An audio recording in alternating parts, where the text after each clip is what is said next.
بلکہ وہ خدا کے خلاف بکنے لگے اور کہا، کیا خدا بیابان میں دسترخوان بچھا سکتا ہے؟ دیکھو، اس نے چٹان کو مارا تو پانی پھوٹ نکلا اور ندیاں بہنے لگیں۔ کیا وہ روٹی بھی دے سکتا ہے؟ کیا وہ اپنے لوگوں کے لیے گوشت مہیا کر دے گا؟ پس خداوند سن کر غضبناک ہوا اور یعقوب کے خلاف آگ بھڑک اٹھی اور اسرائیل پر قہر ٹوٹ پڑا، اس لیے کہ وہ خدا پر ایمان نہ لائے اور اس کی نجات پر بھروسہ نہ کیا۔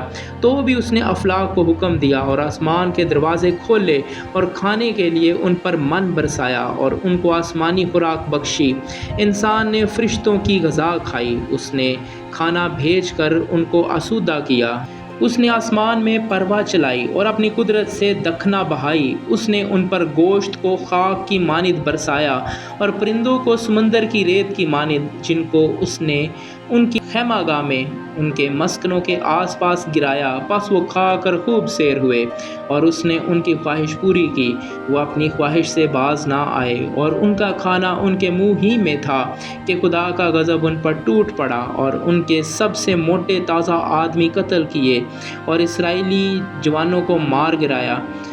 باوجود ان سب باتوں کے وہ گناہ کرتے ہی رہے اور اس کے عجیب و غریب کاموں پر ایمان نہ لائے۔ اس لیے اس نے ان کے دنوں کو بطالت سے اور ان کے برسوں کو دہشت سے تمام کر دیا۔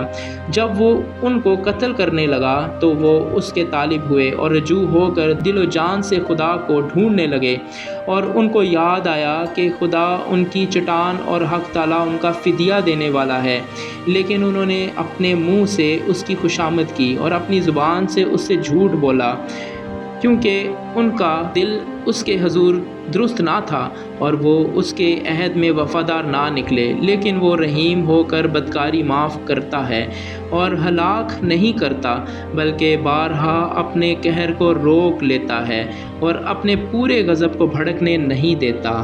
آمین۔